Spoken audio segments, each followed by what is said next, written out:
Glória a Deus, aleluia. Irmãos, vamos abrir as nossas Bíblias na Palavra de Deus aqui no Evangelho segundo Lucas.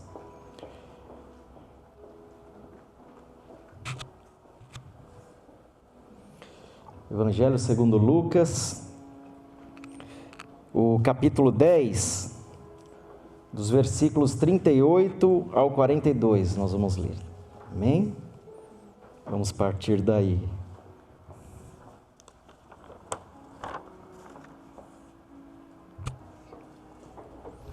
Lucas, capítulo 10, do 38 ao 42, os versículos.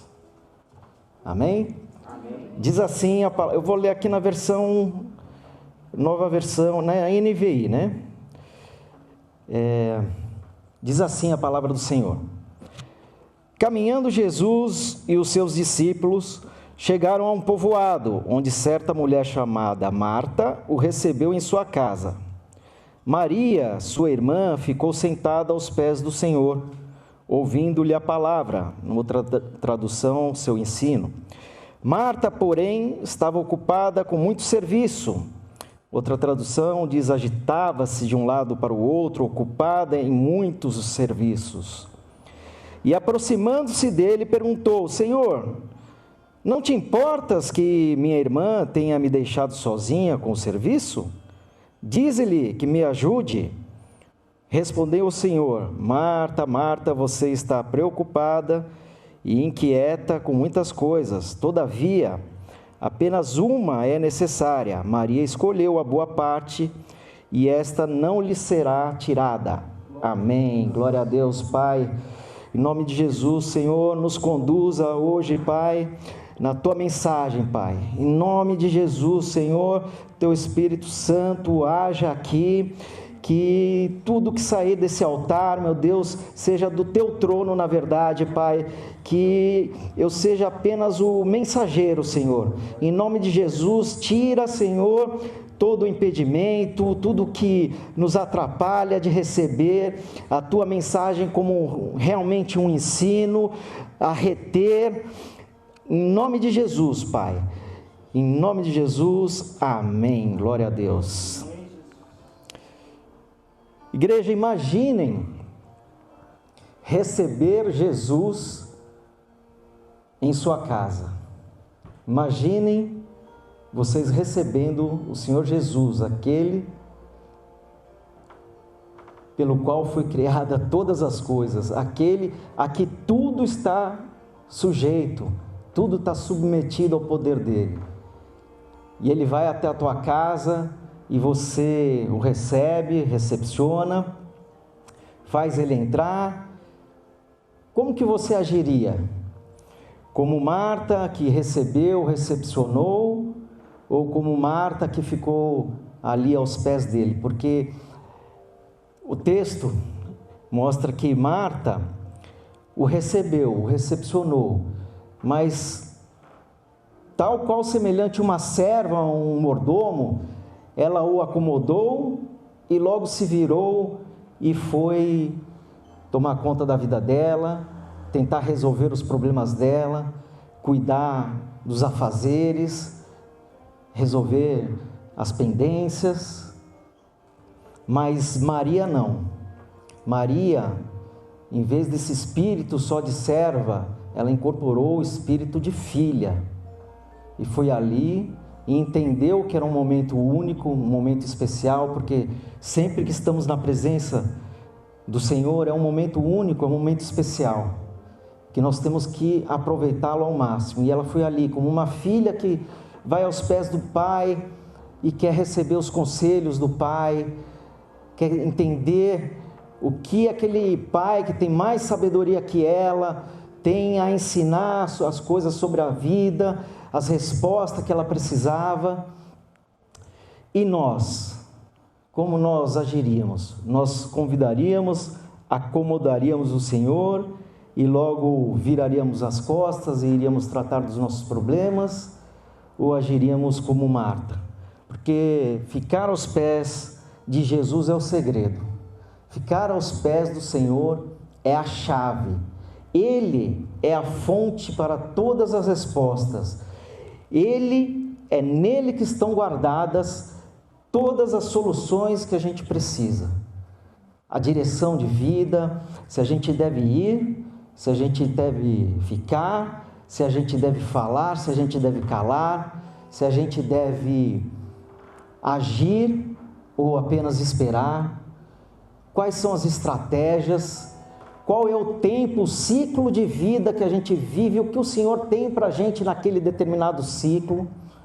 As coisas mudaram, eu tenho que mudar, o que eu estou agradando ao Senhor, o que está faltando o Senhor lapidar em mim, o que desagrada, no que eu desagrado o Senhor. É ali, aos pés dele, que nós vamos receber as estratégias, as respostas, as soluções. Não é sair correndo, atribulado, tentando resolver do nosso jeito tudo que a gente precisa, tudo que nos aflige. Não, é nos pés do Senhor, amém? 500 anos antes dessa reunião de Marta, Maria e o Senhor Jesus na casa delas, havia um homem de nome Zorobabel. Zorobabel tinha sido despertado por Deus a conduzir a primeira leva do povo que voltava do cativeiro da Babilônia, a voltar para a terra de origem, a voltar para Israel, a voltar ali para a terra de Judá, de onde eles tinham saído, e reconstruir em Jerusalém o templo. Depois dele veio Esdras e Neemias, mas Zorobabel foi destacado por Deus para levar a primeira leva. E Zorobabel, quando chega naquela cidade e se depara com o templo, que era o objetivo maior que o Senhor tinha dado para ele, a reconstrução do templo, ele provavelmente se desespera, porque a situação ali era de ruína, de destruição completa, caos, e ele se depara também com o descaso de muitos para com a casa de Deus, ou o descaso de alguns, ou o desalento de outros que não olhavam aquele cenário e não acreditavam na restauração, não acreditavam como seria possível reerguer aquilo tudo e restaurar o templo como ele era antigamente, antes da destruição, antes do reinado da Babilônia, ir lá destruir tudo e levar aquele povo cativo. Tinha passado aí 70 anos e o Senhor, ele levanta alguns profetas para estimular Zorobabel, para ajudá-lo a ter uma direção, para encorajá-lo, para liberar palavras proféticas para ele. E numa das vezes, um dos profetas usado por Deus, Zacarias, disse o seguinte: esta é a palavra do Senhor para Zorobabel, não por força nem por violência, mas pelo meu espírito, diz o Senhor dos exércitos. Quem você pensa que é a montanha majestosa? Diante de Zorobabel, você se tornará uma planície. Ele colocará a pedra principal aos gritos de Deus abençoe, Deus abençoe. Amados, não será pela minha força, não será pela tua força, não será com recursos naturais, humanos, ou seja lá o que for. Deus usa todas essas coisas ao nosso favor também. Todas as coisas são usadas, pessoas são usadas, conexões, o Senhor faz conexões, coloca pessoas na nossa vida para abrir portas, mas na verdade não é pela nossa força, nem pela bondade do outro, é pela ação do Espírito, amém? É pela ação do Espírito. Um outro profeta, ali também, que servia de auxílio a Zorobabel, foi usado por Deus para dizer o seguinte, é Ageu, capítulo 2, do 1 ao 8. No dia 21 do 7º mês, veio a palavra do Senhor por meio do profeta Ageu. Pergunte ao governador de Judá, Zorobabel, filho de Sealtiel, ao sumo sacerdote Josué, filho de Zeuzadaque, e ao restante do povo o seguinte: quem de vocês viu esse templo em seu primeiro esplendor? Comparado com ele, não é como nada o que vocês veem agora? Coragem, Zorobabel, declara o Senhor, coragem, sumo sacerdote Josué, filho de Zeuzadaque. Coragem ao trabalho, ao povo da terra, declara o Senhor, porque eu estou com vocês. Amém. Senhor Jesus, Ele é o Deus conosco, Ele é o nosso Emanuel, amém? Ele está conosco. E continua a palavra: esta é a aliança que fiz com vocês, quando vocês saíram do Egito. Meu Espírito está entre vocês, não tenham medo. Hoje nós temos essa aliança nele, em Jesus. E o Espírito Santo habita em nós, que somos templo. Amém? Assim diz o Senhor dos Exércitos: dentro de pouco tempo farei tremer o céu, a terra, o mar e o continente. Farei tremer todas as nações, que trarão para cá os seus tesouros, e encherei esse templo de glória, diz o Senhor dos Exércitos.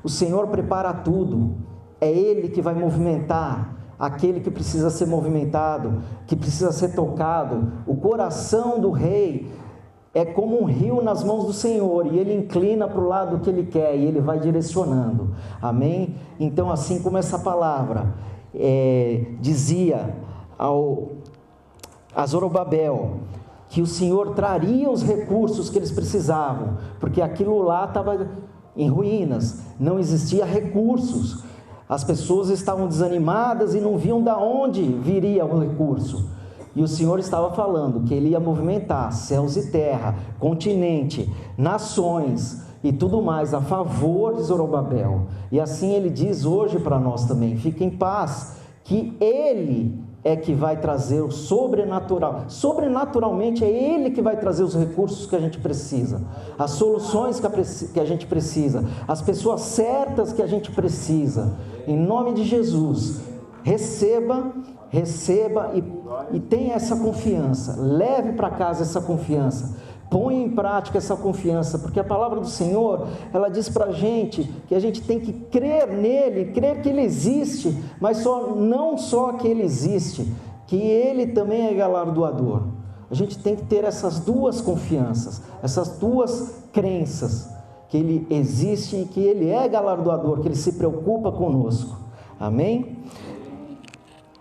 Agora, retrocedendo um pouquinho mais, uns 600 anos, aí nós vamos lá para 1100, 1200 anos antes daquela reunião ali de Marta, Maria e o Senhor Jesus, mais ou menos. A palavra do Senhor conta uma história, a Bíblia conta uma história para nós. Nessa época, era a época de Juízes, de uma família que, por conta da fome que assolava Israel naquela época, essa família decide fazer as malas e ir embora para um outro país, como nós vemos hoje em dia muitas vezes acontecendo, né?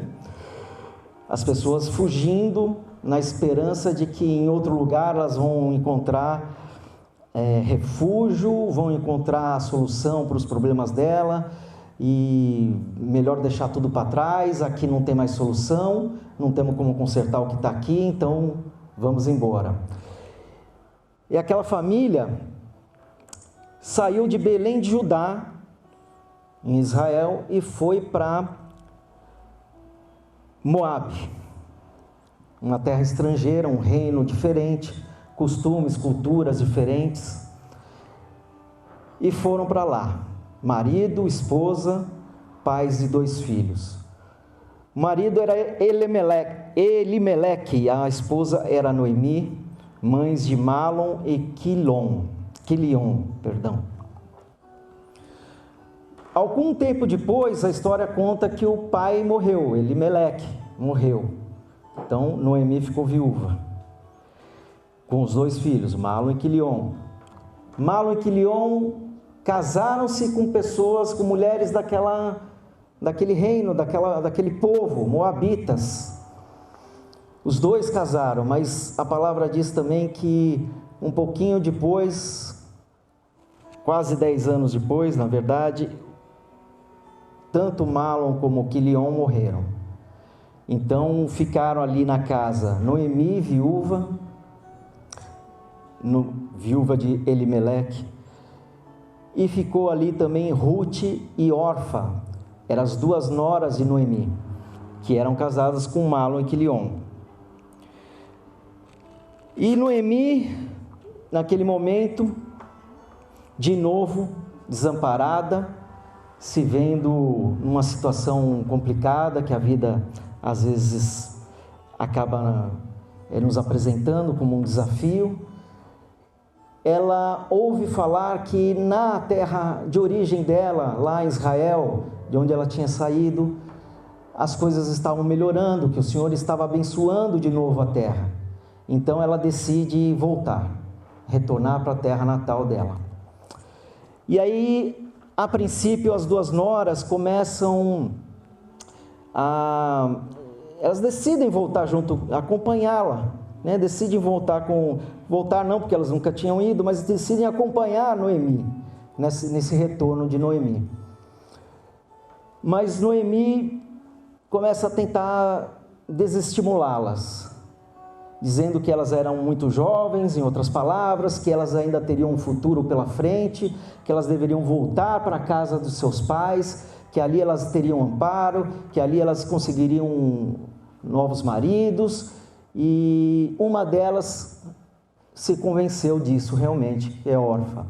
Mas a outra, a palavra não diz, mas pelo contexto todo e pelo o que o próprio texto de certa forma indica, ela tinha aprendido com Noemi coisas sobre o Deus de Noemi, o Deus que nós conhecemos, aquele que nós temos por Deus.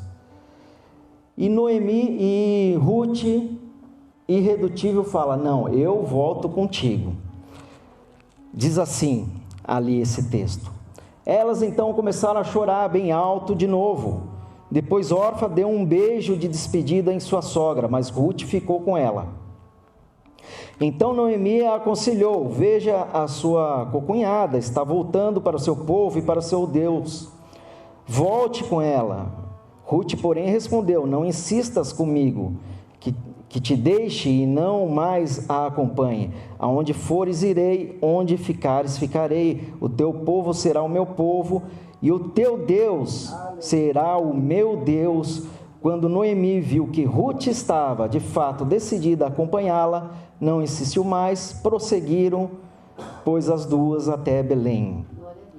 Glória a Deus. Como o nosso testemunho pode falar alto na vida de uma pessoa, como pode influenciar um futuro, como pode ser usado por Deus, como as pessoas vendo Cristo em nós, elas podem ser influenciadas e tudo mudar, tanto na vida delas como num plano maior, como a gente vai ver, né?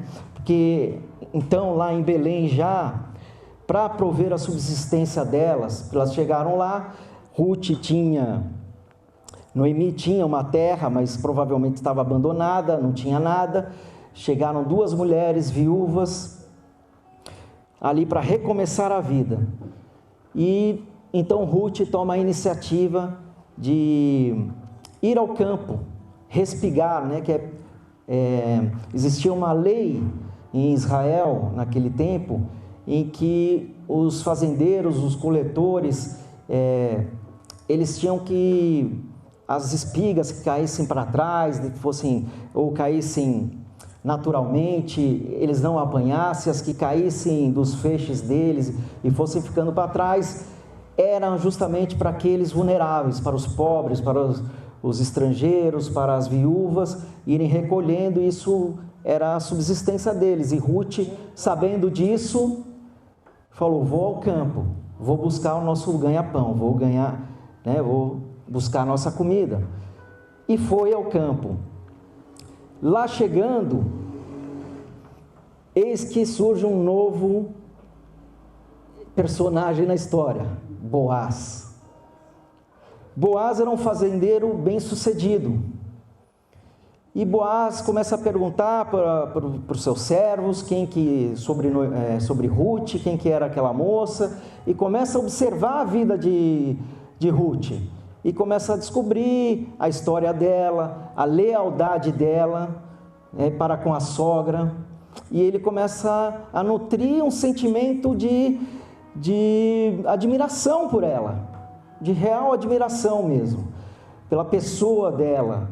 E naturalmente começou a perceber que ela tinha se rendido ao Deus de Israel, que ela tinha entregado a vida dela a Deus, que ela era uma pessoa confiável, extraordinária, e ele vai nutrindo aquele sentimento bom por ela e vai querendo ajudá-la. Então ele vai, de algumas maneiras, ele vai acrescentando naquilo que ela poderia levar para casa, e vai protegendo a vida dela, e vai acolhendo ela de todas as formas.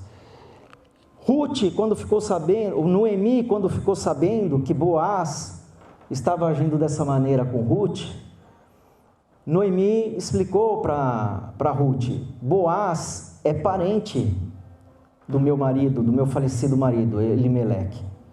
Boaz, ele pode ser um resgatador, porque também na lei de Israel havia a obrigação de um parente próximo, na verdade, mais expressamente, quando morria um irmão, o outro casava com a cunhada e gerava nela filhos, e o primeiro filho teria que ter o nome do falecido irmão dele, do falecido marido dela, da cunhada, isso para se propagar a descendência daquele que morreu.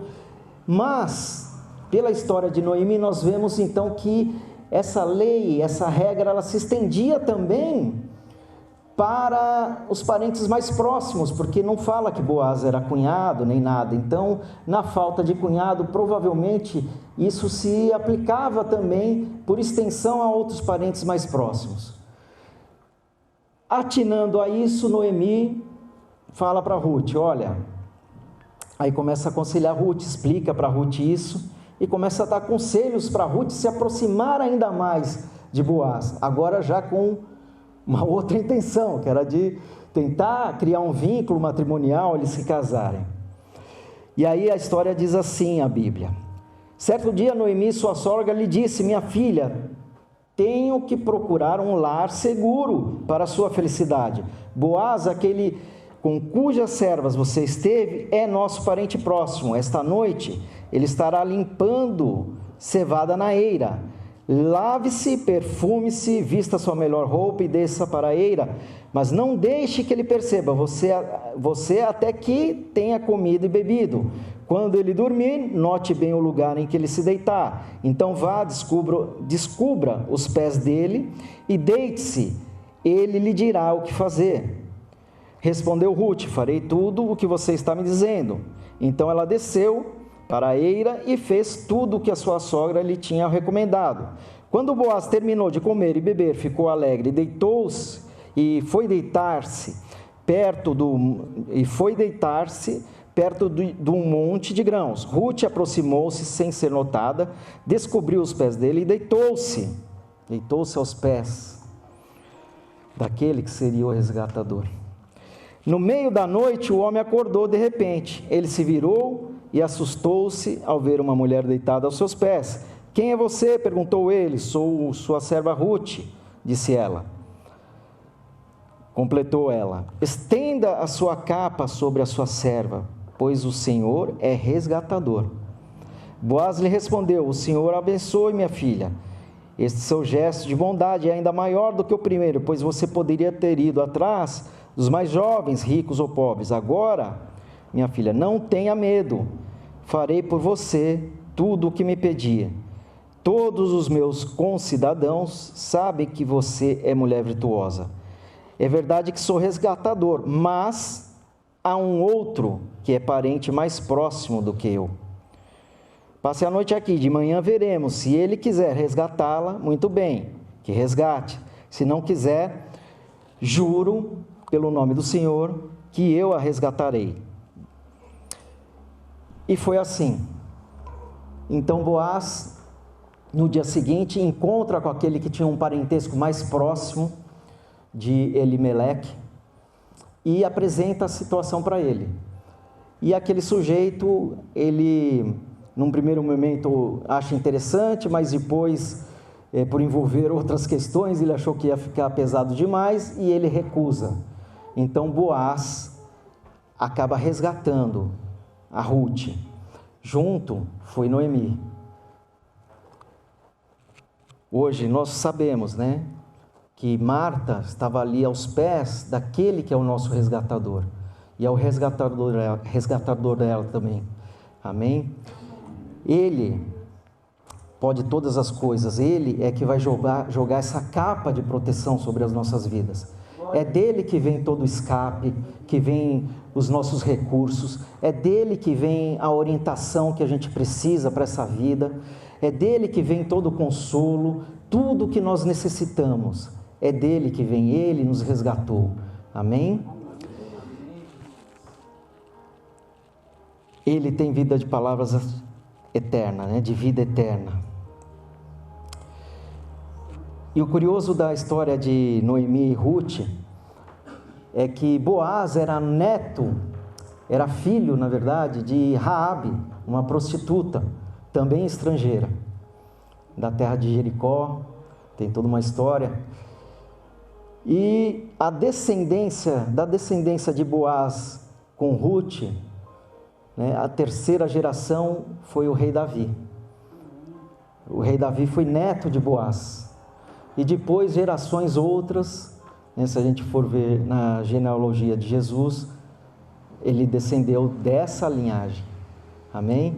Então aí a gente vê o Senhor, como Ele cuida, tanto do plano dEle maior, como Ele cuida dos nossos interesses particulares.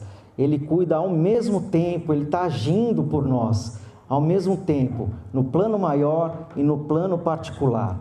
Então nós não temos que ter medo, nós não temos que ter receio, nós temos que ter ousadia de chegar a Ele, como um filho chega ao Pai, sabendo que já fomos resgatados, que Ele vai nos acalentar, que Ele vai nos orientar e que Ele vai dar o escape e a direção que nós precisamos para tudo. Todas as respostas vêm dEle. Então, verdadeiramente, uma coisa só é necessária para nós: estarmos aos pés de Jesus e não sairmos resolvendo as coisas como se a gente não tivesse um guia, como se a gente não tivesse o Espírito Santo habitando em nós. Amém?